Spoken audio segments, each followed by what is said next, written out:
Welcome to another episode of the Rhode Report. Coming to you from Cumberland Tavern Studio. I'm Caleb, your host. Tonight we got Mr. Brad. Yep. And Jason. Feeling better tonight. Feeling better. No headache. And then we got somebody at the table with us tonight, someone who has been one of the clearest voices in Rhode Island. Clarity on Title IX, clarity on school policy, clarity on the gap between what people are told and what the law actually says. He's shown up at hearing rooms. He's challenged districts when the paperwork didn't match the narrative. And he's one of the rare people willing to walk straight into the confusion and say, "Show me the statute." He's not here for outrage. He's here for clarity. And Rhode Island needs more of that. Welcome to the table, Bob Chiaradio. Thank you, Caleb. It's Bob. great to be here with all you guys. Thank Yeah, you. for sure. Welcome back. Thank you. So we've had you on the show before, but it Yes. was remotely. Yeah, it was a Zoom. It's way better this way. Yeah, I think Yeah, so. yeah, It's no more doubt. like a conversation. Appreciate you coming down. Thank you. Glad to be here. That was our second remote. Our first remote was Brad. Oh yeah, down in Which Florida. really That was was remote. horrible. That was awful. He had kids yelling in the background. His girlfriend was like, "Come to dinner!" Like, oh Lord! I couldn't see anybody. Yeah, All I could see was Assistant Greg producer. back there doing the cameras. yeah, but yours was a little bit more professional. Yeah, I thought so. I Than thought. his. Yeah, I thought Yeah. you guys did a great Yeah, job. we worked out the kinks. But It's that good thing- wasn't it's good thing his you weren't fault. first That was one, my yeah. fault. That was my fault that it was that way. You've done a lot of good shows here. I watch them. Well, I appreciate that. Yeah, they're really appreciate good. Yeah, we need more people to watch. Yeah. But so let's dive right into what we're going to talk about tonight, right? Like, so Sure. you've been on the front line with the whole Title IX change and the transgender movement. And honestly, I don't really remember why you said you took that fight on, but you are the policy advocate. Like, you kind of are the person that people in this state who lean towards what you believe, they rely on you Right. to be their voice. Do you feel that way? Somewhat, I guess. Yeah, I think so. I mean, there are other people out there that are fighting this fight too. But I do my thing in my own way. Yeah. I decided to a year and a half ago to do the school committee tour, which we did, and we hit all 39 of them. Most of them more than once, and we're still going. I've got a couple more coming up. But this thing all goes back 5.5 years ago now when we got started with this. Yeah. And it didn't have anything to do with Title IX and women's sports then. It was DEI and critical race theory and all that business. And we did that because we thought it was the right thing to do. I thought it was the right thing to do. And I still believe it was the right thing to do. Yep. Relative to Title IX and girls' sports, it all seemed to happen really organically. It just happened, and you hear Leah Thomas, that was really the kickoff point, was. and then Riley Gaines, and then all this other stuff, and then we hear about it happening in Dighton, Rehoboth, as you guys know, Yep. Yeah. happening in California, all over the country, and we decided to really get educated on what the Rhode Island Department of Education's transgender, gender nonconforming, transitioning students policy protocol was and is, and it's been in effect since 2017, Mhm. right, under the Obama administration. So, and in it says that students can use the bathrooms and locker rooms that match their gender identification. Boys can play girls' sports, yada yada, all of that. And you ask, why did we get into that? Because it's right. Right. It's the right thing to do. Do you have to kids fight in the against which. Do you have kids in the school? Not anymore. No, Not anymore. my kids are in their 30s now. Gotcha. I'm old. You look young. So thanks. I'm not though. You know? But whether you have kids in the school system or not, we all have a stake in our communities, right? Sure. We just because our kids are grown and gone, we still have a stake in whether our communities and our schools succeed or not. So And you're paying for them. Your tax dollars are right? going PS, to it. right? Yeah. So we're out there, and our job's to educate. We've been trying to do that, like we talked about off air. We've been reasonably successful, I think, in educating people. We haven't gotten people to flip their trans policies protocol yet, and we can talk about reasons why for that as we move along here. But Title IX, every district changed their Title IX policy. Now, I'm not saying this because of Bob Chiaradio, no, but let's just say it is. well, I'd like to say it is, but it's not. We may have had a little bit to do with it, but Title IX, of course, written in 1972, adopted by Congress, does not allow sexual discrimination in educational venues or whatever that receive public funding. So our contention is, and I think you guys all agree, boys playing girls' sports is discriminatory. A boy using a girl's bathroom, a changing area, private area, hotel room on an overnight field trip is discriminatory against these girls. So that's the message that we carry. And, we get demonstrated against and screamed at and sworn at. Which is insane to me. This should be a common sense it is issue right now. One would think. And I'm like, how the hell? Like, where do these people come from? Because I watched some of your stuff on a Facebook page, and like we were just talking earlier, like the teacher who felt that she had to come up there to make sure that the minutes were corrected from the meeting before to say biological man in quotes. And it's like, really? Like, that's what you do with your life? You sit around looking for that shit? Like, this shouldn't even be a conversation, in my opinion. But then the gutless clerk on the school committee changed the minutes. Oh, of course. To, you bent the knee and and put it in quotes in the Jesus. And that he did that last week. Wow. So this is what we're up against. Isn't that is he able to do that? Like, can you change the minutes? He didn't change the word. All he did was put quotation marks around it, and the Democrats that are on the school committee deemed that was okay. So we'll see. So I guess we'll see. Is there action being taken, or do you not want to talk about it? Well, there'll be action taken. Okay, definitely. All right. So where is the confusion start? Like, what? So it seems like everybody has picked a side, and nobody understands why the other side has picked the side that they're on. Where is the confusion? I think relative to there's several moving parts here. Yeah. One, you have gender-driven ideologues on the left. Okay, that's one thing. Secondly, you have an attorney general, a hack attorney general in Rhode Island. Yes. And an unqualified leftist, Marxist, communist plant as the education commissioner here in this state. They tell the districts what to do and hold money over their heads if they don't acquiesce to these crazy ass policies, right? And we'll talk about more about the trans protocol also as we go from the Obama administration that we opened up with. But so while they changed their Title IX policy because they knew they had to, because the federal judge decreed that they had to, only Congress could change a law. Not Joe Biden. Right. He can't change a federal law, which is Title IX. Can't change it. So it reverts back to the 1972 original, right? Original the way it was written, and the Trump 2020 rule as well. Yeah. So every district in the state now has a Loctite Title IX policy, except Charahoe, by the way. Okay. And we can talk more about them in a minute. That's where that nut teacher was from today that was speaking.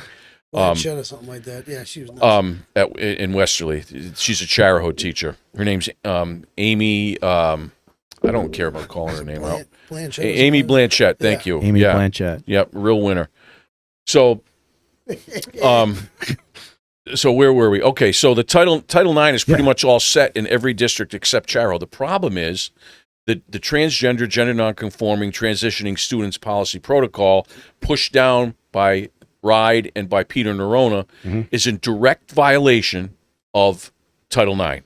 That's the problem. Jason knows that. We talked about it a bunch of times. He's talked about it at the school committee meetings here, and this is what we're fighting. And we're starting to go around to other school committees again to try to get them to align their protocol, their trans protocol with Title IX.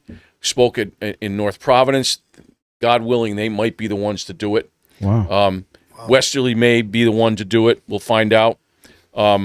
This is a good district here too. I mean, we have a decent school committee here. You being the best one, of course, but not everybody on your school committee is totally out to lunch, right? I mean, they're 100%. 5 of them are 100% behind the trans policy. Maybe 4, and 1 or 2. That I mean, they hide behind the lawyers. Right. I don't know if you Caleb, he streamed the policies meeting. Right. The policies. I watched it. Yeah, and then the lawyer comes up and says, "Well, we're waiting on this, we're waiting on that," and they didn't even they killed it in policy. They didn't even bring it to the full committee for people to to speak. You could have spoken policy, And that was all worked out beforehand, of course. Oh right? yeah. Totally Most of the gutless. stuff. If you look at a lot of these things, they're worked out. People have their speaking parts that they're given, and the lawyers. The one lawyer in particular always says, "Well, I'm not an elected person and I shouldn't be speaking, but listen to this." Right. You know what I mean? Oh, and then yeah. he goes on for 15 minutes. So We know who. yeah, and then they just in lockstep do whatever the lawyer says. Right. And the lawyer. It's a scapegoat. And the problem is you have those 5 that incapable of thinking for themselves, so they just rubber stamp everything that comes across from. Yeah, I wouldn't say that. I mean, they're good people. They just have a different view of things, and some of them maybe don't even think about it. They just do what the lawyer says because they feel there's some kind of liability if they don't. But and people ask me all the time, like I did a Facebook post about the trans policy going in front of the committee, the Policies and Procedures Committee. It got over 100. I put it on a couple different Cumberland sites. It was probably like 100 on one site and 60 on another site, and people engaged. People went back and forth. I mean, there was many people more people that were against it, but there were quite a few people that were for the trans policy. And I think that a lot of people are afraid to speak out. I agree. When they support repealing the trans policy because they don't want to be targeted. Right. Parents don't want to be in the non-popular parent club. And they're afraid. I get people all the The time. committee was set up so the schools can't get away with this shit, right? And Yeah. it's like they just continue to keep kowtowing to it. Parents Sure have they to. Let me tell you, Parents gotta start and you taking can tell me a I'm wrong on this if you want, but if those school committee meetings were full of parents, So that's what I was about to none of get this at. crap would be going on. I promise Yeah. you, it Would wouldn't. not. So I could tell you the union, we did a PLA. There was a PLA that we were going to do a feasibility study for the union. The union had 1,000 union members show up outside the protest at a meeting that we weren't even going to approve a PLA. The PLA wasn't even on. The feasibility study wasn't even on the agenda just to show their force. Right. 1,000 union members. That rattled the school committee. Of That course. rattled the school. You know what I mean? And, in my opinion, we were sabotaged. The reason it was put on so late was because the administration didn't want it, and they put the stuff on the agenda. The chair, it said that, that she didn't put it on the agenda. So it didn't get seen. And that's the same thing with the trans policy. I sent an email, I believe it was in March, as a school committee member, trying to get it on the agenda. It finally got on the agenda last month, like 6 months. And when people come up to me, they generally support me, trying to get that repealed, especially the not telling the parent part of our policy, Right. or not the not telling that a teacher is prohibited under threat of punishment from telling a parent. We'll get into that later, I'm sure, but they, some people come up and say, well, why, is that happening in Cumberland? I said, not right now, it's not happening, but you as a parent. So we had the state champion cross country runner, or track and field, I believe it was, the Fusco. We had talked about, and she was like state champ. She placed really, really well. I mean, every one of the boys on the boys track team, if had they said, I'm going to be maybe not every one, but the majority of them had they said, I'm a biological female, she wouldn't have been a state champ. She wouldn't have been a Cumberland champ. And at that point, a parent would protest. Yeah. Well, you're a parent.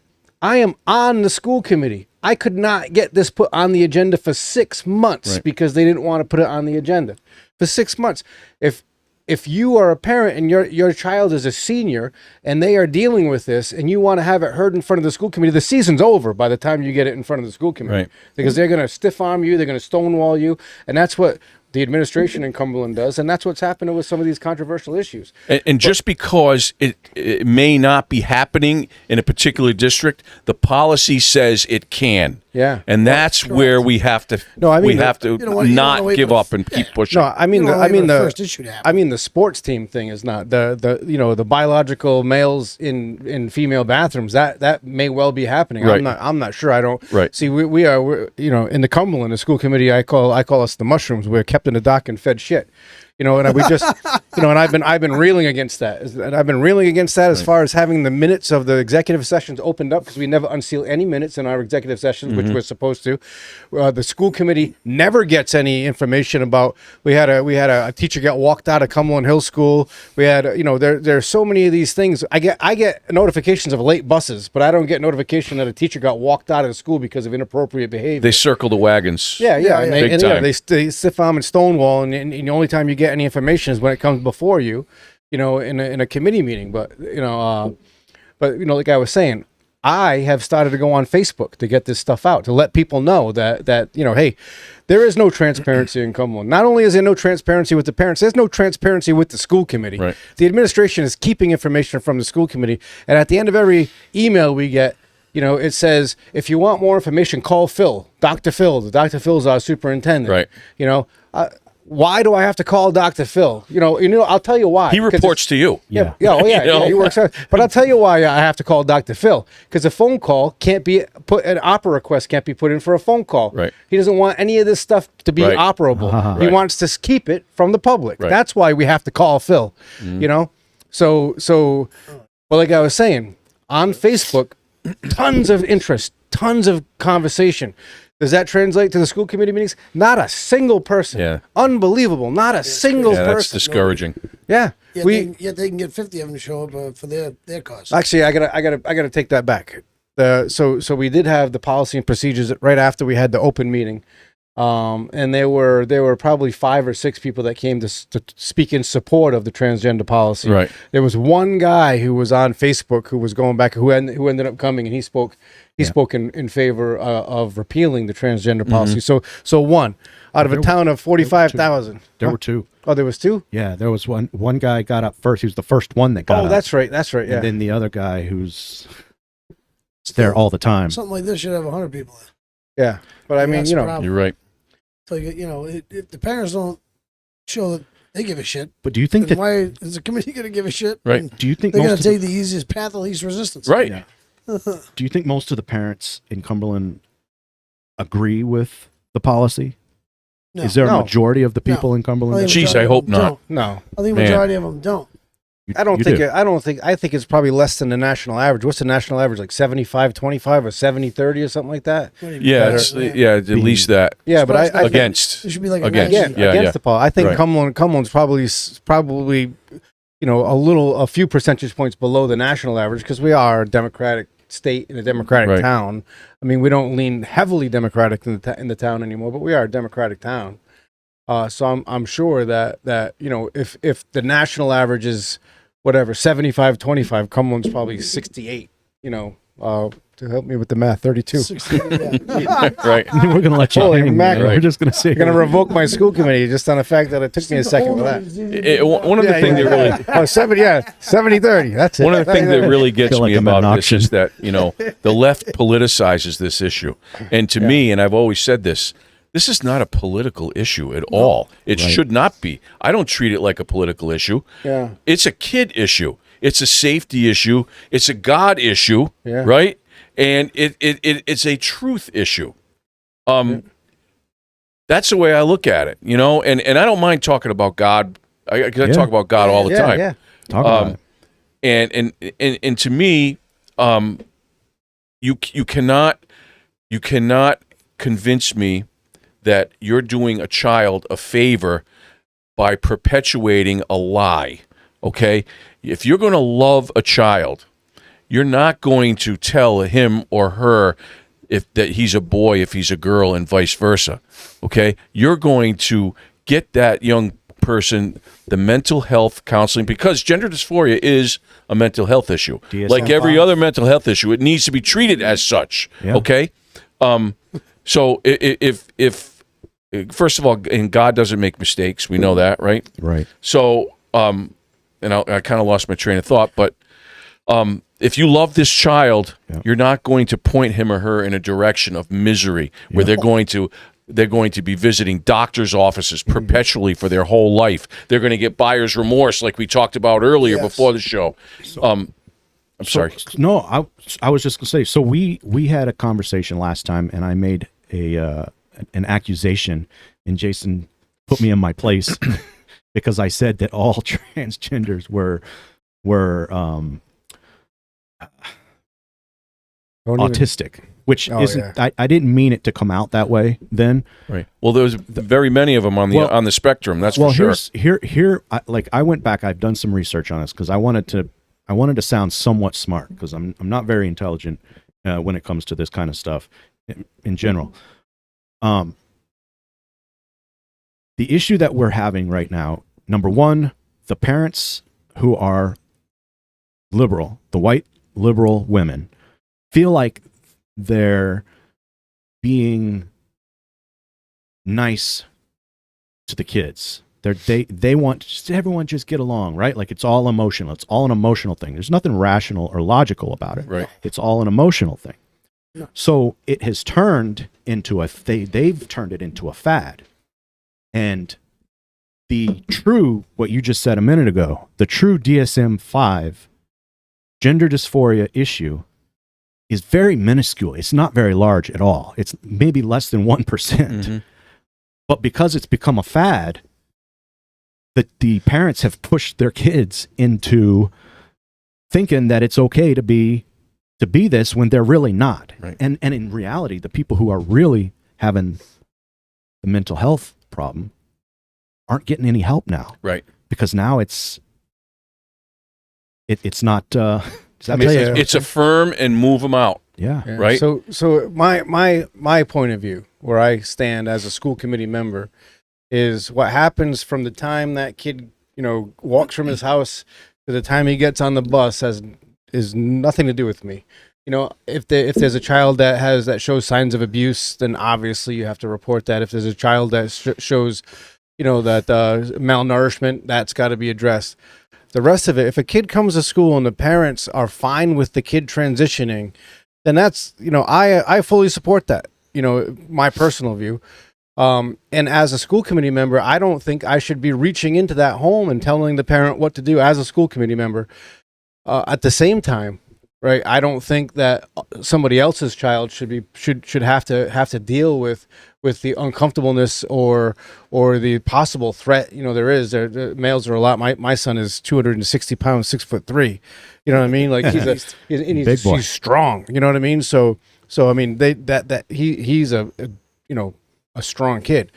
But my main issue is obviously the biological males and female locker rooms and restrooms I don't like, but it's the fact that in our policy, if you as a parent notice something's off about your child and you can't figure it out at home, and you're like, well, maybe it's something happening to them in school, maybe they're being bullied, or maybe they're not doing well, and you call the teachers and you ask the teachers, have you noticed anything going on with Daryl or Johnny and or Sarah even, and the teacher says, no, I have no idea what's going on. And transgender children are 3 times more likely to hurt themselves, to commit suicide than a non-transgender. Now, you as a parent don't know that this is happening to your child. So your child comes home, you think everything's good because the school blatantly lied to you. Because if the teacher tells you the truth and tells you that your child is having a tough time because they're transitioning and it's a big life change to them, or they're getting bullied by certain people, or they're because they're transitioning, you as a parent have no idea. And then over the summer, because the school likes to think that, we have the support, we have the psychologists, we have the teachers, our teachers are caring. Well, you only have them for 7 or 8 hours a day, right? You only have them for 5, if you're lucky, 5 days a week. Most weeks, not 5, or months you have vacation, and you don't have them the entire summer. You know, you have these for a fraction of their lives. You're able to help them. The parents who don't know anything's going on with their child have them for the rest. And God forbid that child, you know, hurts themselves. You know, and I said this in the meeting. We had a school committee meeting, and I got up and I said, you know, you have to see that this is an issue. You know, transgender children are hurting themselves. The parents don't know it's an issue. Transgender children, biological males playing in female sports are hurting people on the field. They're winning. They're taking state championships. They're taking opportunities away from biological females. It's not happening the other way around. To say everybody's equal is not true. There are no biological females winning state championships transitioning to as a male. That it's just not happening. And to say that everybody's equal, you know, and that it doesn't matter and there's no unfair advantage is just, you're just sticking your head in the sand and you're lying to yourself. That's not the truth. You know, and these people need to see that. And I actually had a couple of people at the end of that meeting come up to me and said, you know, I disagree with your position. However, there is a problem with that. There is a problem with the sports and the fact that these biological males are dominating and you know. What about just a simple fact of, so like, you own a business and all the 105 policies you guys have in Cumberland? I don't even know how which many are usually created because of liability, right? It's usually a liability issue. We don't want to get sued. Who the hell in their right mind thinks that letting a man walk into a woman's bathroom to use the stall next to her is not a liability? Like, so, and that's the thing. all you I'm going need to tell is you right now. One parent say, "Screw that! I'm suing the school." If you watch, we did a policy. We live streamed the policy meeting where we talked about training in the policies. Yeah. Superintendent straight up said that they don't get trained in all the policies, right? So Policies are supposed to know in order to make yeah, decisions. including the ones where, like what happened to my son, including the ones where a minor can't be put on an ambulance and sent down to Providence without an adult, by themselves. or a sports team is not supposed to be left alone, unsupervised by a coach, because fights could happen and kids could get hurt, which is exactly what happened. Nobody knew those policies because they're not trained on the policies. But for some reason, this policy is the one they all get trained on. But the policy that says don't put a kid in an ambulance and send him down to Providence by himself, nobody gets trained on that one. Well, we know why they get trained on this, because it's agenda-driven ideologues that are driving the bus. Yeah, absolutely. Right? That's the deal. Yes. You know, you have an 100%. attorney general, you have an education commissioner, you have these superintendents like the one we have in Westerly that are gutless. They know what the right thing is, but they're afraid to do it. Your guy is the same way here. They're afraid to do anything. They're afraid to do the right thing because there's money being held over their heads. You know that. Yeah. 100%. That's exactly what it is. It's So money. yeah, so So they they don't do the right lawyers. thing. So they worship. They care about the money. They don't care about the kids, and that's not right. That's a sad, And they that's let- a sad not right. And they reality. let the lawyers make all their decisions for Right. them. Yeah, get the because then freaking they, lawyers out of there. because then they can just say, Well, the well, lawyer. my hands tied. Right. They No use it as decision. an out. No decision You know? making. Right. Like we elect them to make decisions for us. Yeah, we don't let them to kick the can down the road. We didn't No. elect the lawyers. Right. That's true. We don't want the lawyers. Yep. They charge us too much money for the town. You've said We want fewer lawyers. yes. Lawyers. That's what we want. World will be a better place. So, but they don't want to make any decisions that they can be held accountable to, and that's why they also do the executive session all the time. Almost everything is done in executive anything of importance, and then it's held in perpetuity.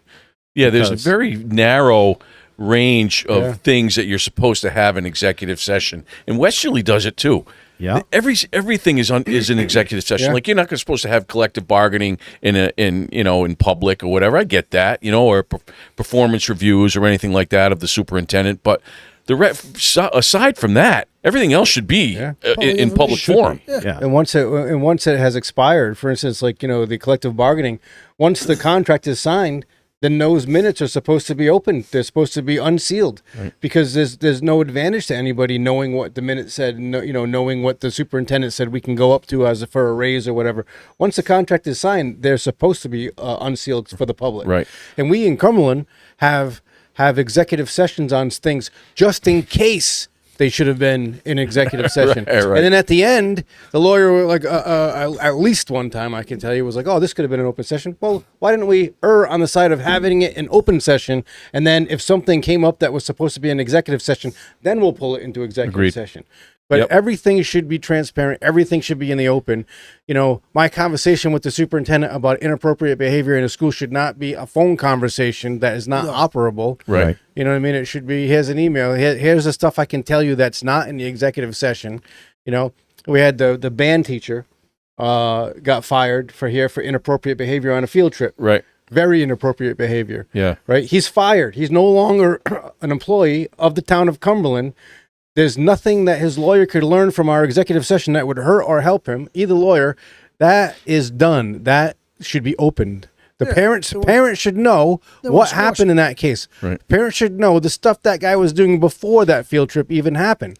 You know what I mean? And they should be able to. They should read about that, and they should go ask their kids. Did any of this happen to you? Yeah, but if he identified as Martha that night, he can technically go into the girl's bedroom, right? I don't know how that works. Well, I mean, that's what the show's about, right? Is that kind of, I mean, isn't that kind of the same difference with the freaking bathroom? So Drives me nuts. Bacon said that he got the committee to agree that it wasn't good to have a male in a female's room. Yeah, well, that's why the band leader got let go. But the bathroom's okay. Yeah. But Hotel Bacon, room's not, but Bacon was bathroom all is. proud of himself because he got them to actually admit, yeah, we should protect those girls. Wow, what a novel idea. I mean, gee, common sense. light bulb Protecting our went young ladies.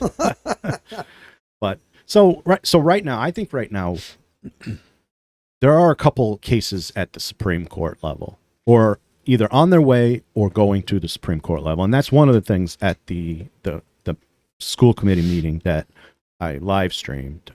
At the end of a long, what is it? Soliloquy? What's the word? The Soliloquy. Yeah, that at the end of this long, drawn out conversation, ultimately the decision was, well, let's wait and see what the Supreme Court says first before we make any decision, because nobody wants to make a decision. And in reality, I don't think that they want to change it, period. They don't want to change it. So if they don't have to change it right now, or do they? Well, So where are we? the current trans guidance policy protocol is in direct violation of Title IX. So any lawyer worth his or her salt will advise their school committee to bring that policy protocol in line with Title IX, because it is absolutely discriminatory against females. Absolutely, 100% discriminatory. Title IX. No, the trans protocol is discriminatory. It flies in the face of Title IX. So that's one thing. The other thing is we have a school committee member, Peter Nero, in Westerly, who said exactly what you just said, Caleb. That we're going to wait for the Supreme Court to take care of this. That's what I want. That's what I want to do. And I say to him, and which I said to him a couple of weeks ago, so you're willing to put our girls at risk of getting injured or being treated unfairly or what have you in an athletic contest because you're going to wait for the Supreme Court to do what we elected your ass to do. Yeah. Right? Sorry. Yeah, no, I get fired up about this. That's all right. So you're going to kick the can down the road, and tomorrow a young lady could be on that field, and a biological boy from another team could come in here and knock this girl down and hurt her, and you're going to feel good about that. You're going to feel good that you waited for the Supreme Court of the United States to make a decision rather than doing what we elected you to do. Your number one job, and you know this, Jason, is the safety of the kids. Yeah. That's number one. Even the Rhode Island Interscholastic League rules say the principal's first job is the protection of the children. That's their first job. Yeah. It's not to acquiesce to a small amount of kids. We have to protect all kids, of course, whether they're confused with their sexual identities or not. Oh, we're not protecting them. Pardon? We're not protecting them. That they're protecting that group, but they're not protecting anybody else. But they're not protecting the real that group. Well, yeah, as you said correctly before, Yes. because they're not getting the treatment they deserve. You know, they're Sorry, not getting I didn't mean to take you off on that. Go ahead, finish your Your thought. You No, you were right. You're correct. But we have a simple solution here, and we're talking about this off air, and this is for facilities, bathrooms, hotel rooms, and I was telling Gary earlier. Any child who is uncomfortable using the facilities of his or her biological sex must use a single-stall lockable facility. Period. End of story. Nobody's discriminated against that way. Everybody gets the privacy and safety they deserve. Yeah. You cannot tell a young lady, if you're a boy who is identifying as a girl, that I get to go in your space and you have to go somewhere else. That's not right. Okay, and I'm not saying I don't want this community to exist, the trans community. I'm not saying that at all. We as adults in a society have to love all kids, whether they are confused with their sexual identities or not. Okay, we have to love them all, but we have to protect them all, and all need to be treated fairly. That's a solution that's fair. Boys playing against girls in sports is not fair. If the Rhode Island Interscholastic League designates some sports as co-ed, fine.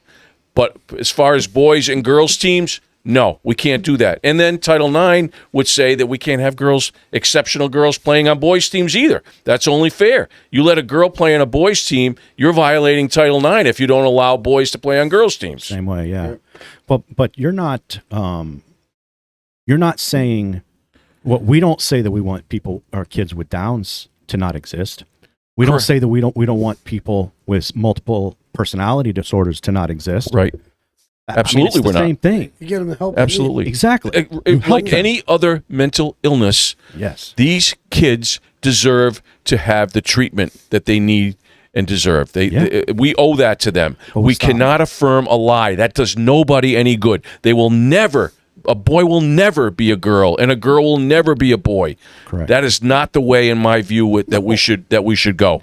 So we're it's been that way for Two genders. millions of years, has it not? Millions of years. It's been boy, girl, boy, girl. Yeah. Oh yeah. Yeah. Why all of a sudden now, over the last decade or more, have we decided that Stupid narrative. why have we decided that we are way much smarter than millions of years worth of Common sense ain't too common. You had a president from 2008 to 2000 who might have been who said he wanted to transform America. fundamentally. Fundamentally He said transform fundamentally. America. He hates the country, in my opinion. Obama hates this country. Okay, the best way to fundamentally transform a country is not only to take over the businesses and stuff, but it's to poison the youth of that country. All right, to confuse them. Right, Yeah. and that's what he did, and that's what's been going on. So what we're fighting right now, and when I say fight, I'm talking politically. I'm not talking violently.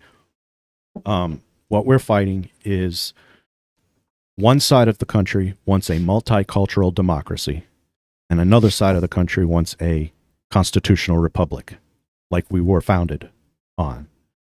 Those two do not mix. You can't have a multicultural democracy and a constitutional republic at the same time. President Obama wanted a multicultural democracy. And so when they say to you, Bob, you are a threat to our democracy, they're not talking about your democracy. They're talking about their democracy. Right on. Because you're not part of their democracy. You don't want to be part of their democracy. You want to be a part of the constitutional republic. And they call me a white Christian nationalist, and to that I say thank you. Because, well, I mean, what is wrong with any of that's? There's like nothing saying wrong with that. that's Yeah. like Make America Great Again, MAGA. What is wrong with that? I I'm say the proud. same thing. Don't Make we America all great. want to make America Don't we great want it to again? be great? We Yeah. all do. And look, I have plenty of friends that are liberal, that think differently than I do. But you know what? I wouldn't admit that. No, I'm just It's okay to disagree, right? Yeah. It's okay.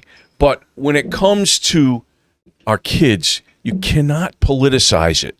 These kids are in the middle, and in my view, this is how I feel. You have a group of agenda-driven adults that are driving this trans business, okay?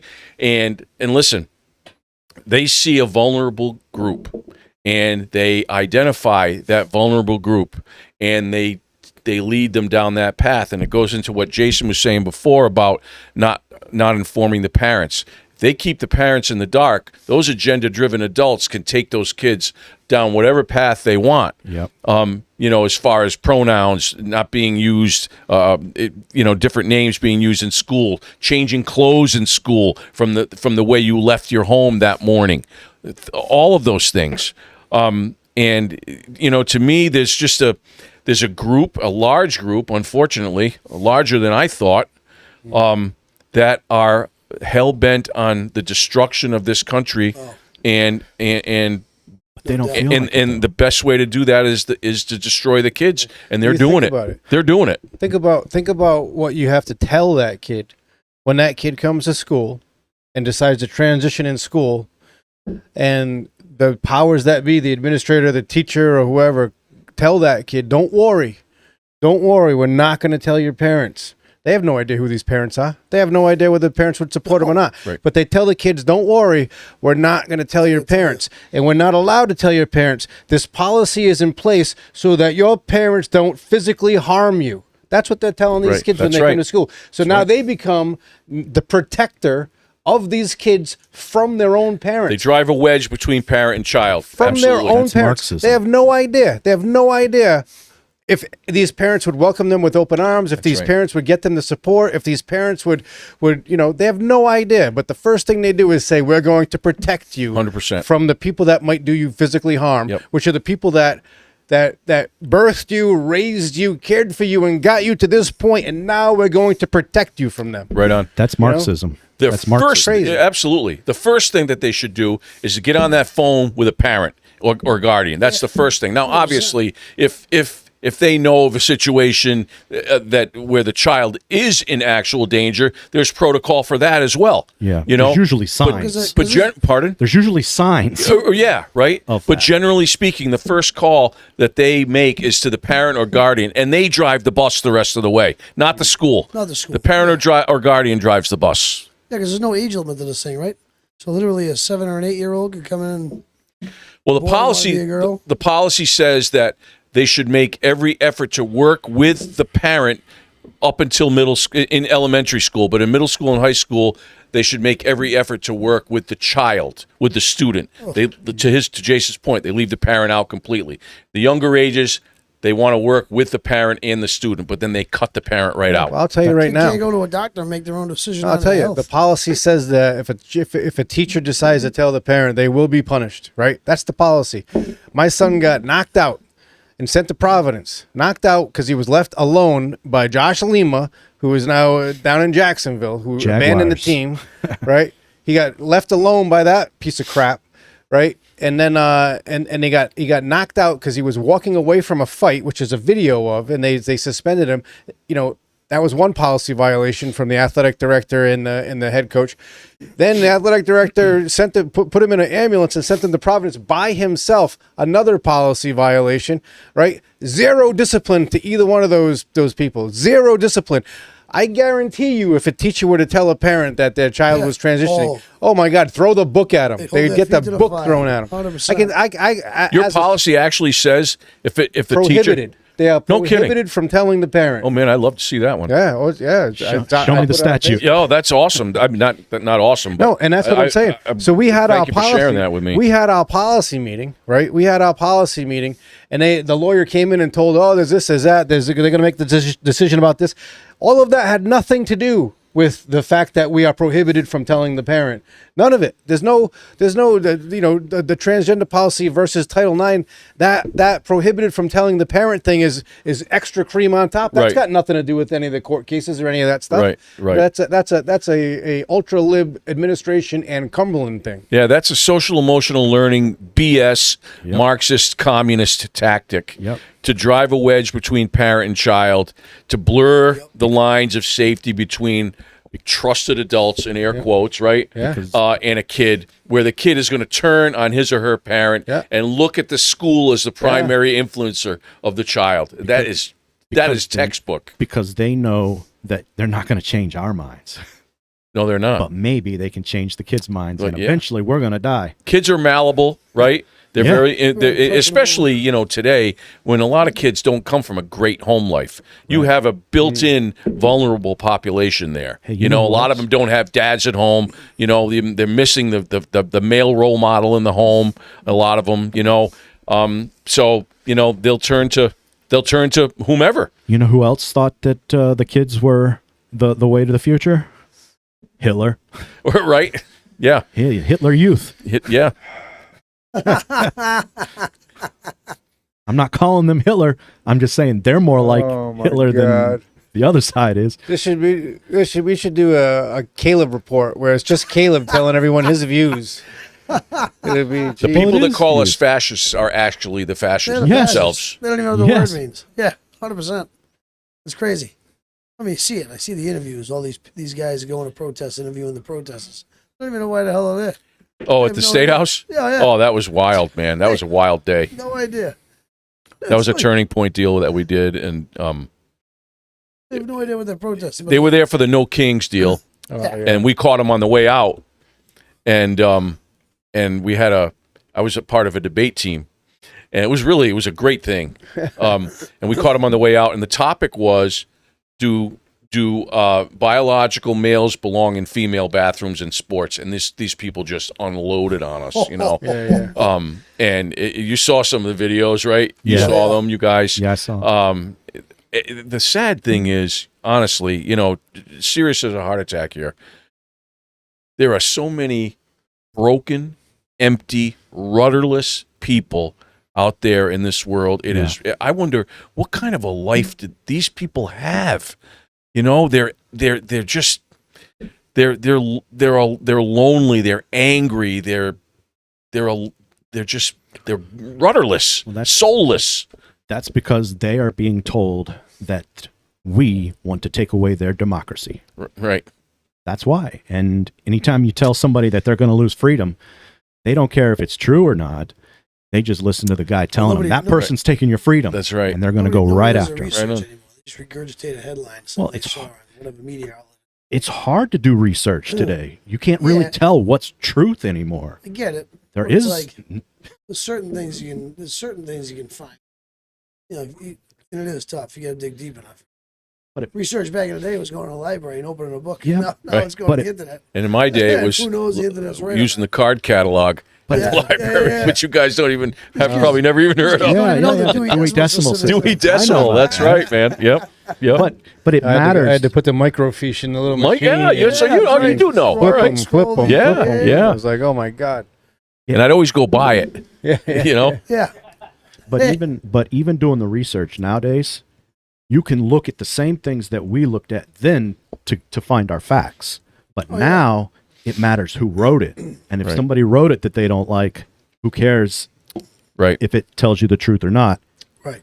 It's propaganda Oh yeah, no doubt about it. It's propaganda everywhere. in their mind. And I'm they saying in their mind. and they love to Yes. and they don't contextualize anything. No. There's bits and pieces that the media will take, like President Trump, if he makes a speech or whatever, they'll pull like Oh, yeah. one line out of it Correct. and then run with it, you know. If you watch the whole video, it's not at all what he was talking about. And they did it with the January 6th video. Yeah, the You saw BBC, that, you guys, yeah, right? Yeah. But I they'll mean, do it that on was purpose. amazing. They do that on purpose, though. Yeah, I mean, oh, they yeah. know what they're doing. It's Oh, not sure they do. something that it's It's funny. not. All those videos they released, I saw all Yeah. those videos. And it doesn't way matter. Years ago. They know that the Because I did the video. homework on it.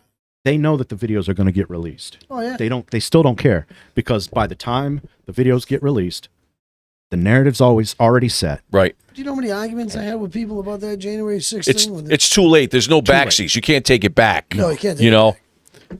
Yeah, people you've- spend and you've years in already jail because of that stupid thing. planted the idea. But guys get Somali. The judge basically said, "Okay, slapped him on the wrist. See you later." It's like you can't do it that way. Yep. See, the law is the law. Follow the law.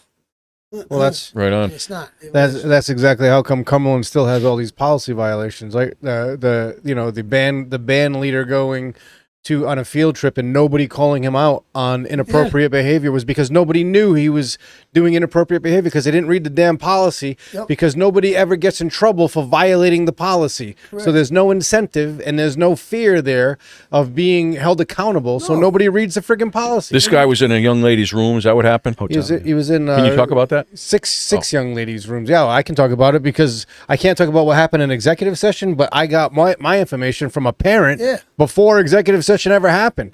You know, and that's the thing. One of these days, I want them to call me out on it and say, you can't talk about what happened in executive session. I'll tell you right now, I talked to a guy on the phone who told me exactly what happened before I ever even got an email from the superintendent saying, hey, we have a problem here. This is what happened. And then they're playing catch up. Same thing that happened in Cumberland Hill. There was a teacher that was escorted out of Cumberland Hill. Right. I heard from two parents before I ever got an email from the superintendent, you know, saying, hey, this is what happened. I mean, I got an email saying, oh, I removed a teacher out of Cumberland Hill School. Call me for more information. You know what I mean? Like, right. You know, but I got all the information from the parents, and then it ended up being the case. You know, and the news didn't pick it up. But so I can't talk about what happens in executive session, but I'll tell you all day long what the parents told me. News is bought and paid for. That's a problem. So what do we do They then have in a that narrative or situation? agenda they want. So what do we do? Are we going to change minds? Are we changing minds? We're not going to change the minds of our opponents. No, we're not going to do that. What we are going to do, hopefully, what we're trying to do, our job is to educate people that are on the sidelines and Correct. Get them there. to Get them to understand. the meeting. Yes, That's what they need to get do. them engaged. We're not going to change Amy Blanchette's mind or others that we've talked about. We're not going to change their minds. But are we going to change anybody's mind? Change the vote. That's You got to let them know. You got to say, hey, Cumberland School Committee has 5 people that are okay with the transgender policy that says males in female bathrooms, males on female sports teams, and no, we're not going to tell you because we think you're gonna harm your own child. Right? There are 5 members of the committee that agree with that. There are 2 that don't. Andrew Bacon and I do not agree. The next time you go to vote for a school committee member, ask them point blank, what do you think about this? And when they tell you what they think about it, either vote for them because of it or don't vote for them because of it.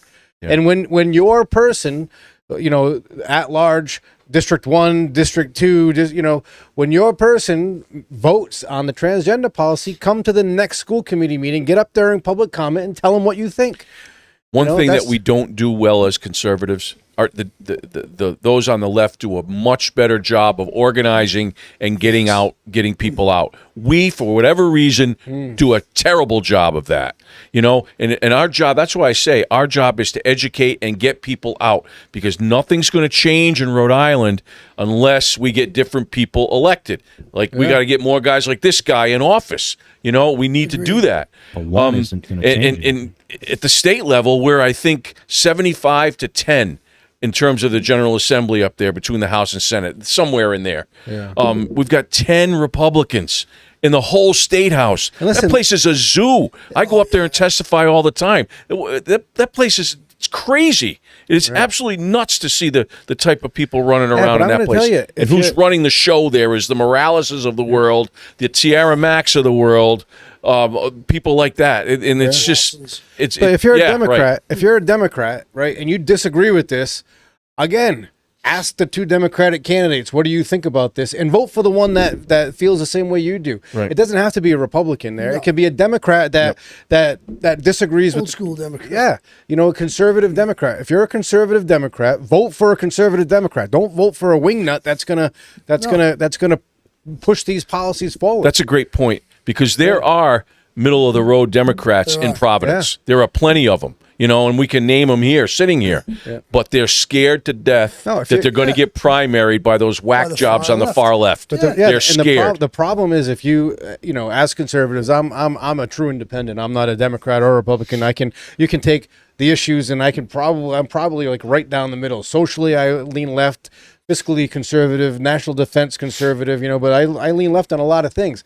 So I'm an independent, you know. But if you're going to play the vote for a Republican, or you're going to or we're going to lose battle, then we're going to lose that battle. You have to vote for conservative Democrats, conservative independents, vote conservative, and eventually the state will turn around. If you have a pro 2A Democrat or a anti-trans policy Democrat or a maintain personal property rights Democrat, then those are people you can work with. Yep. You know, start small, you know, chip away at it. You know, we don't want to lose all of our rights. And if we say vote Republican because Democrats are going to do that, then, the majority Democrats in the state are not going to vote Republican. They're going to keep voting Democrat. You got to say vote for the conservative Democrat.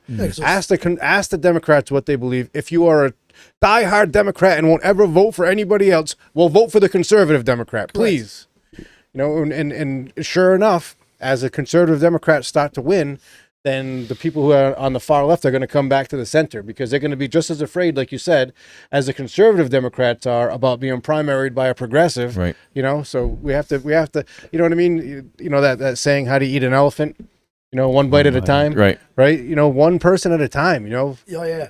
You can't take down the whole thing in one shot. Yeah. You know, run. I mean, they've been working at this for years. They've finally infiltrated. We were late to the game on our side. Yeah. Y'all are You know, Y'all are- we We really let it were. happen.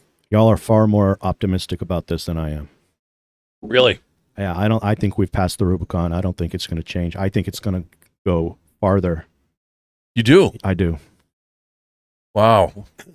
See, I sure as heck hope not, man. I hope not too. And I will tell you this, I'm 63 years old. Yeah. I am fully invested and prepared to fight this fight for the rest of my life because it's the right thing to do. And I know you guys feel the It's the same right way, thing to do. Yeah, you know? 100%. And if we fail, but we tried, at least we tried. I cannot sit on the sidelines and watch the destruction of this country and these kids without doing something. Yeah. You know, and I don't care if people hate me or not. I don't give a rat's butt about that. I don't care. But the thing is, if you're out there and you're talking about the truth, right? Truth is not subjective. It is not malleable.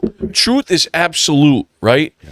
The absolute truth is this: a boy, no matter how he talks, wishes, dresses, acts, will never be a girl, and vice versa. Never. That is truth. That's true. That is immutable, irrefutable truth. And that is what we're trying to get people from the sidelines to join us to say, look, this is BS.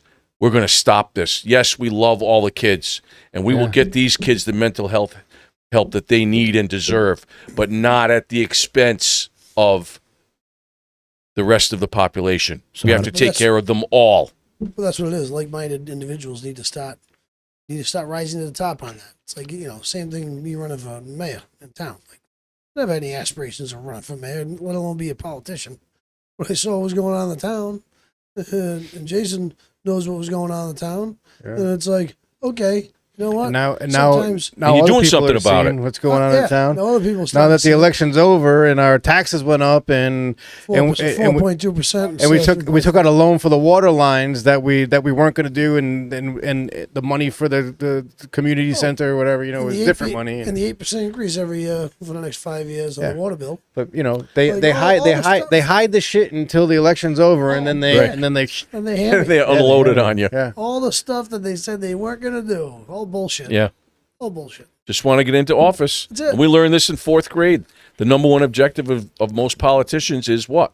To get reelected. And they'll tell you whatever. And I'm not talking about you because I know you're different. I didn't spend You're $1. I didn't want to get elected. Yeah, right. I just put my name in. No, So they'll say whatever they need to do to get elected, and then That's not once the gonna election change. is over, forget it. That won't change. Next time I was going to say free No. lunches. That's not going to change. No, Ashley Kalis was in here, and she said the same thing. She said politicians are the worst, people to have run your government because all they want to do is get elected. They get elected, and then they're the manager, they're an engineer, they're a public works person. They don't have any experience in any of this shit. Nothing. Right. And then the higher they get, and then you take somebody like Gina Raimondo who ran this state into the ground, She should be in jail. and then you elevate her to the national level. Yeah. You know what I mean? She The doesn't have least experience in that. business-friendly governor was running commerce Yeah. under the Biden Yeah. administration. Yeah, exactly. I mean, come on. I didn't even know the unemployment. Oh my goodness. Pete Buttigieg running transportation. Right. He ran a small little town. Now he's running the transportation for the entire country. Pothole Pete. How does that work? He's calling bridges racist. And I'm not. But I'm not saying. Listen, I'm not saying that because they're Democrats. They're just the latest example of that. It happens in every administration. Oh, yeah. You know, you bring somebody up, you put them in a position they're not qualified for because they're your friend or because they're going to be loyal to you, not because they can do the job. You know, there's no accountability on top of it. The problem is there's no accountability. Policy If these people are doesn't held matter. accountable, they wouldn't be doing the shit that they do and get away with it. It's like they'd actually be holding their feet to the fire. But the problem is the judges are all bought and paid for. It's like, you know, it's and you're right. We're late to the game. They've been at this for a long, long time, Yeah. and it's entrenched in our country right 1950s now. in the It's going to take us schools, a when I was long reading. time to dig out of it. Oh, yeah. We'll be dead and gone before everything is fixed. It's all about power. It's I'll not tell you about the politics. biggest thing that we found out Whoever has the most during the power. election Agreed. was the mail-in ballots. Oh yeah, If they can change that, that'll be a big chunk. Yeah. huge. Because we got murdered. Crushed we- in the mail-ins. Yep. Yeah, you know, and it's like, who collected those? Nobody you know? verifies them. There's Right. no ID that goes along with No. it. Like not checking IDs. You check IDs when you go. They check ID when you go there to vote. And you see the federal government's now suing our Secretary of I State, saw that. White House. so that's a no good more, thing. right? Yep. I just saw that today. Yep. Just happened. Because they You know- won't give them the voter rolls. Right. It'll Why get won't they stayed. give them the voter rolls? I know. You got Like, something what are to you hide? hiding? Maybe. Well, Yeah. like It'll that's get- all that screams. Yep. That It'll- just screams you're hiding something. It'll get That's right. stayed. Some lower circuit judge will stay it and say they don't have to give it to you. Probably. I'll be honest. I Probably. got to educate myself better on our judicial system because I still, to the life of me, don't understand how these lower circuit judges can stop what the federal guys are doing on the federal level. I haven't. I have a hard time understanding that myself. Yeah, like I'm like, oh, who's this guy? Right. This guy came out of nowhere. Right. It doesn't matter. It doesn't matter what the law is. It does not matter what the law is. It's power. If they have the power to do it, Yeah, but how does that guy have the power? He's a freaking judge from because he's Illinois. got people who will back him up. That's all power is. People who will back him up. All they can do from that level is slow him down, Yeah. right? And that's what they're trying to do. Because then they go to You the know? appeals court and everything Right. else. They slow him down and litigate and all that stuff. And by the Whichever- time it's all over, it's 2028 or 2026, and you've got the midterms. Whichever side has the most political power, that's who's going to win. That's the thing. Like even the politicians told me, it's like, you know, the way they get away with stuff in the state now. It's like they'll vote to change something unconstitutional, and they know it's unconstitutional. But their response is sue me because they're Right. going to be tied up in freaking court for the next 10 That's years. that's what's going on. because You they know what? have the political power. And nobody Yep. will be paying attention. Because they have the political power. It doesn't matter. Law doesn't matter It anymore. depends on the state. But Well, it's a district. There's nine court. All the district courts are appeals courts. So like let's say the magazine ban in Rhode Island, right? They're not that I'm not sure if that's going to the Supreme Court or not, but it's got to go through an appeals court first. The appeals court rules against it, then it goes to the Supreme Court. The Supreme Court either takes it or doesn't take it. They hear the case and then they rule on it. A lot of these advocates for removing those kinds of prohibitions on 2A, on Second Amendment restrictions, are trying to get a case just like Rhode Island's, but in a friendlier court. You know what I mean? Like a Yes. friendlier appeals court, because then that appeals court says, no, this is unconstitutional. Correct. And then, then it's unconstitutional, at least in that district, and then, it doesn't even matter if they deem it unconstitutional. They've well, already if shown. if they reverse it, then it gets reversed. The Supreme Court is the whole country. These district courts are. Yeah, but it doesn't for even the matter district. now. It seems it doesn't even matter if the Supreme Court says something. They're going to do what they're going to do because they have the political power to do it. I don't know who they are. The left is going to do what they're going to do. The right's going to do what they're going to do. As long as they have the political power to do it, they're going to do it, whether the judge says no or yes. It's all going to depend on who has the spine to do what you keep saying, hold them accountable. Yeah. And nobody's going to if they don't have the political power to do it. It has nothing to do with the law. Well, I mean, that's not true, because like Ted Chamberlain said shows the other that day it's that I mean, I don't know how accurate it was, but he said that the wind turbines are back on. Yeah. Because Trump shut those down, and then some court said no, you can't do that, and now they're back on. So Until he sues them in another court and they turn them back off. And it's just going to keep going back and forth. And whoever at the end. that would have to go to the Supreme Court if it was a district. If it was this district, it would have to go to the Supreme Court. But whoever He at would the have to end appeal that. has the most power is going to win that out, whether it's the law or not. Anyway. So, Confusing. yes, here we are. So what do we do? We keep fighting like hell. Okay. We keep How many keep- districts in What does this that look state have gotten rid of their policy? none. Title IX they have, but not. Title Oh, And Title they have- IX is all in compliance except for Charahoe. But it means nothing if they Transgender don't change policy, the not a single transgender. school Not district one. in the state Not has gotten one. rid of it. Not one. Yeah, and that, Nope. and that's the problem is the Title IX policy says that you can't discriminate based on sex. It removed gender orientation out of there, so Right. so you can't discriminate based on discriminate, sex. But the transgender policy discriminates based on sex. Yeah, it does. So if you have a cross country who is a biological male running in a female and he causes a female to lose her state championship and she doesn't get the scholarship she wanted from whatever school she was going to try to go to, that's a discriminatory action. Right. 100%. You know, That's and right. that's our transgender policy. Right. Our transgender policy allows allows that. that, but Title IX doesn't. You know what I mean? So That's where we're at. We're at loggerheads here between Yeah. transgender, gender nonconforming, transitioning students policy protocol as pushed down from RIDE and Peter Nerona versus federal law. So most of That's the where people, we're at. so most of the people who agree with us are listening to us. How do we fix this? So I say Or are we gonna? they need to get involved wherever they live. Okay. If what they live in- don't though. Pardon? What if they don't? If they don't get involved, Yeah. Like, well, I mean, they certainly need to vote. Yeah. And they need to get educated on what's going on. And like Jason was saying before, you vote out those candidates who don't agree with your views. That's the American way. And you know, as long as the elections are fair, which you know is debatable by all of us at this table, as long as the elections are fair and you get like-minded people, to your point, to come out and vote with their conscience for people who believe philosophically with what they believe, then we'll turn it around. But unless we get people that believe the way we do in those seats, we can't have 75-10 in the legislature. We're not going to get anything done. Nothing. We'll get nothing done at the state level. That's why, as many times as I and others have testified at the State House for and against legislation, yeah, it doesn't matter. You doesn't think- matter. you think That's why gonna we're change? doing the grassroots deal. That's why if we can get a school committee to flip, and like Westerly, for example, all we need is to flip one seat, and we've got a conservative school committee, right? That's all we. And same thing with the town council, Two in Cumberland. right? So I mean, it can be done. It takes work.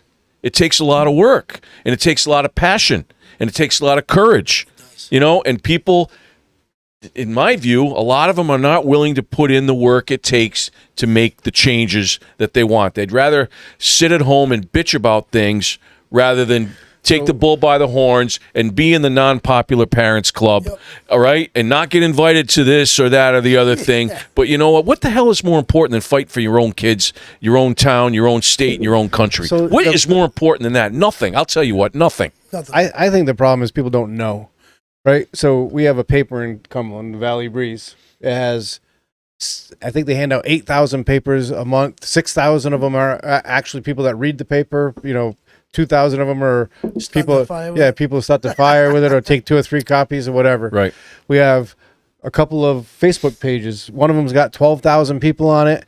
Of the 12,000 people, probably 8,000 of them live in town. 4,000 of them are people that were living in town that, Right. you know, and of the, 8,000 people that live in town, how many people see every post? You know, maybe half of those people. So that's 4,000 or 5,000 people that follow politics or follow whatever's posted on there, not just politics, but Right. Garbage Day, Lost Cat, whatever.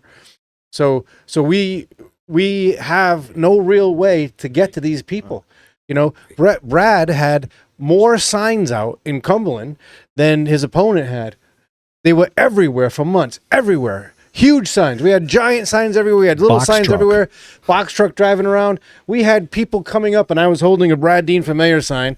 I didn't have a sign, so I couldn't hold mine. But we had people coming up, and they would ask me, "Oh, Brad Dean, what's he running for? And it said it right on the sign. You drove, you're from Cumberland. You drove by this sign 900 times since they went up, and they still didn't know. People that They just don't. It's just hard to get to people. And those are the people you can't get to. They're the ones that aren't even answering the door when you're knocking on it. Right. The people that are answering the door are the ones that actually somewhat are involved and they know what's going on. Yep. And they want to hear your take on something. Yeah. But you look at a school those committee. aren't the people I need to get to. It's the people that are sitting on there.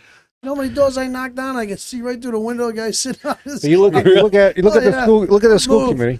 Never moved. Just totally ignored. Our school committee goes live on YouTube, right? And then it goes up, and you can watch it. Right. I mean, you look at the school committee meeting, there's nobody there. The only people that are in the school committee meeting are the people that work there 95% of the time. Yeah. That's it. Just people that work there. Assistant superintendent, a couple of secretaries, a teacher who might be getting recognized. Those are the people that are in there. And then you go back a couple of weeks later and you look at the views, 127 views. We got a 40,000 person town. Right. 127 views, 140 views. You know what I mean? It's like people just don't know what's happening. They don't know, and they're not going to get involved until it happens to them. I don't That's think the they problem. care. That's the American way, I guess. I don't think they care. I'll be honest. I think that there's a fatigue. Like he said, they don't care until it affects them. Yeah. Once it affects them personally, then all of a sudden they get their feathers ruffled. Right. Well, that doesn't mean we don't continue to try. Yeah, you got to continue. And to do what's right, and that's what we're going to continue to do. I think we need to change up our tactic. What we're doing isn't working. Well, what should we do? We got to change the culture. If you want to win people's minds, you got to capture their hearts. If you can't capture the hearts, they're not going to listen to you, and they're not going to believe anything you say. How much How more are you gonna impassioned do that, can we Karen? be than saying? What are you going to do? You create, you bring back the American culture that How? We already just said we can't reach these people. How are you going to bring back the American culture to people you can't reach? So you don't talk to them about things that they're already fatigued about, because they're not going to listen. They don't even know. They don't know about it. But they do know about it. They know their view about it, and they know what their TV is A lot telling of them. people have no clue about any of it. Most of the people, if they don't have a clue about it, it's because they've already made up their mind based off of what their friend, their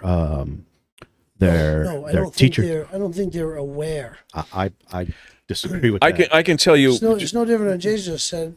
My signs were all over town. This guy says, "Who's he? What's he running for?" It's like, Just based on my own social media reactions, I can tell you that there are more people engaged now on our side. Yes, there are still a lot who call terrible names and don't back it up with any fact-based, data-driven information whatsoever. Of course, that's their MO. Right. But there are a lot more people that, from when I first started 5 years ago, on this journey than there were then. So we are educating people. We are we do a lot of media stuff. We are getting the word out there. And I say we because I'm not the only one that's doing it. I might be the most visible one right now, but I'm not the only one. I think we need to continue to pound truth, and I will talk about God again, because I'm a religious guy, and I am driven by the Holy Spirit. Everything I do relative to these kids, it's not me, it's the Holy Spirit driving me to do it. And I think what has happened is we have lost, and I don't know anybody's religious affiliation here, I don't care. You're free to believe or not believe. But in my opinion, we have become more godless in our country. Secularism is going wild. Paganism going wild in this country now. Yeah. It's all, everybody's become, a lot of people have become takers now, right? This guy served our country, right? And did you as well? You did too. Not. You did. Oh, you did too. So you two guys, you were willing to give the ultimate sacrifice, to lay your lives on the line for us. He almost did. Right? So I didn't. Taliban almost did. Bastards. We have to be willing as Christians, and I'm a Christian, we have to be willing to lay our lives on the line for God. We have to do that. We have to wear God on our sleeves and on our hearts when we go and we try to talk to people. And that's what I try to do. And I always ask him, I pray every day, please give me the ability and the strength to speak with confidence, clarity, conviction, and courage every single day. And sometimes I always feel protected. I know there are people that hate me out there, but I walk into a room and I own it. I feel like I own it because I've got him right here. And maybe I'm afraid, but he helps me handle that fear. So not to go off on the God, the religious thing, but that's how I feel, and that's what I think we're missing. We need God in our lives, and that's one of the things that has driven us to this precipice of destruction in this country. The lack of God in our I lives. agree. It teaches, even if you don't believe, the stories and everything else, it still teaches good moral values and how to be a good person. Yep. There's nothing wrong with that. Right. Like you said, MAGA, make America great again. Who the What a hell's bad against thing. that? Like, why is that a bad thing? Right. It's like the 10 Commandments. There's nothing wrong with those. Like those are the 10. That's basically the 10 summary points of the Bible. Right. This is how you Exactly. should live your life. Yep. Within these guidelines type thing. Right on. And you're right. And I agree with that. I totally agree with that. But you're right. We've totally gotten away from that big time. And we'll never quit. We can never So quit. you're not going to quit. Never. Never. How do people keep track of what you're doing? Well, I have a Facebook page. Yeah. And they can find me there. I have a private Facebook group that anybody can join. Well, not anybody, but they have to get approved by me. I'm the administrator. Called Westerly Residents Against Indoctrination. Yeah. And I'm on X or Twitter at B Chiaradio, the number 14. I don't do much on Instagram and stuff, but Don't you I have write too? Pardon? Don't you write too? I have written for like Legal Insurrection and a couple of other people, but they're great, by the way. I not to plug, but Legal Insurrection, Bill Jacobson, Jane Coleman, they are phenomenal people, and they are fighting every day. They're headquartered in Barrington. Oh, are they? And Bill is a Cornell Introduce us. professor. He's a great guy. He's brilliant. One of the smartest men I've ever met. He's helped me tremendously. Thank you for bringing that up too, because I wrote a couple of pieces for them. Yeah. And they wrote on me a couple of times too. I wrote a story about our YMCA and all the shenanigans that are going on there in bathrooms and stuff too. But they can follow me on Twitter and Facebook, and they can contact me. I usually get back to people. I get contacted all the time by people, and I'm willing to engage with anybody, whether they're for what we're doing or against. And I'll bring fact-based, data-driven, passionate information to every conversation I have, because that's how I feel. I can attest to that because I've seen you do it. Thank you. I've seen you do Keep it. up the good fight, man. Yeah. I will. Thank you. Yeah. Thank you. This is great. Thank you for having me, you guys. Of course. No, I This is an appreciate you awesome coming We've been waiting format for a while. that you have here, and I love it. I love it. We went to the Young Republican Convention. It's funny, I was about to mention that. Yeah. And they said it was 30 people the year before.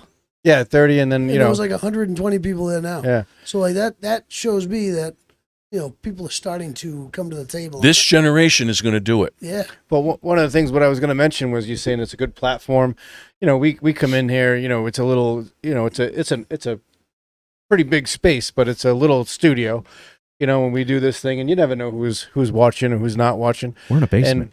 And there were people there, right, that were from Coventry. One woman from Coventry, a guy from South Kingston, and they were coming up and they were like, "Are you guys those podcast guys?" You guys were like, Yeah, "Yeah." Yeah, see? And then Sean Galligan, who's Sean, the Warwick School Committee Great president. guy. Yeah. Great guy, Sean. He mentioned that we were in the back. He goes, "Oh, on the Cumberland podcast," and there was like applause. We're like, holy shit! People know who the hell we are. Like, what the hell is going well, on? you said here? eat the elephant one bite at a time, Yeah, right? one bite at a time. Yeah, Yeah. yeah. It's great. It's a great analogy. I Yeah. mean, Sean's a great guy too. Yeah, great he guy. is. He is, yeah. Probably the best school committee chair in the state, in my opinion. Yeah, he's unbelievable. He He's is. so He's good. knowledgeable. So knowledgeable. He knows his Unbelievable. shit. Yes, he does. No doubt about it. Yes, he does. He's alum. He's podcast alum. He's been here twice. A couple Has he? times now, And now Oh you're- yeah. Now Talking you're about podcast unfunded alone. mandates on one of them. And, I feel special. Yeah. Yeah, No, I really do. That's right. very few. Yeah, Luke Bonin, Yeah. you, Sean right. Galligan, Jack. That's Joe Cabral. Jack. Joker Rock. Oh, Jack has been on twice too. Yeah. Jack. Who was Jack the Lynn. gentleman, the World War II, the Holocaust survivor? Oh, Irving Irving Schill. Schill. Oh, Irving man, Schill. that was Is that crazy incredibly story or what? powerful. He Well, wants I'll to tell come you. back Powerful, on. He man. wants to I'll tell come you back. when you were Wow. talking about getting God back, you know, and I'm sitting here thinking, man, that seems to be a reoccurring theme on this show. Mike Stenhouse was here talking Yep. about God. Sten's a You- good friend. You know, Great and, guy. And Irving Schill was talking about, you know, God from a Jewish perspective and what he went through, and it was God that got him through. You know, Think about growing up. When we grew up, Sundays nothing was open. no, We, as a family, we had a whole pew. It was 15 of us. Right? And we all went to church at 8:00, 8:30, whatever it was. Went home, changed, went to Grandma and Grandpa's. It was a family day. played Pick football. up football and Yep. watch football on TV. Yep. And Yeah. you lose that. I blame sports, all of these pay sports, because now there's nothing off limits anymore. Right. Every Yeah. Sunday's a doubleheader. Right. There's no family time. Truth. Everything is open now. It's like Sunday is no longer that day of It's not a sacred day, it's not family the day sacred anymore. like You're it right. used to be. Yeah, you gotta And choose. it used to be when we grew up. And it's Yeah. like now it's completely different. And it's like I miss those days. I'd like to get back to that. Me too. Right on. So if you're a Cumberland Unfiltered listener and you want to hear more of our Rhode Report episodes, go to Cumberland Unfiltered on YouTube, Cumberland Unfiltered on Facebook, Instagram, and like, subscribe, share, comment. So I've been doing a lot of like the analytics lately, and I found out that YouTube only puts our shows in front of 5% of our subscribers, unless you pay them, Oh, is that how it works? or unless people share and it becomes a grassroots thing. People share, comment, they interact with it. Right. If people interact with it, 5% of our subscribers. 5 to 10%. Yeah. What isn't the reason you subscribe so that you get the information Yeah, about but the show? but YouTube controls the algorithm. They control the So you the get distribution. alerted. Like I subscribe to Ted's Unless, YouTube channel, and every time he puts a new video out, I get alerted. but you're probably within the 5 to 10%, or you've probably interacted with his videos in the past. If you only interact with the video once, Yeah. and you don't interact anymore, you're not going to see them. You're not going to see us. it's So crazy. we need people to like, subscribe, share, and comment. It's incredibly important. Well, you can count on me Yeah. to do that. We Appreciate it. appreciate that. Absolutely. So at Cumberland Unfiltered, that's a wrap.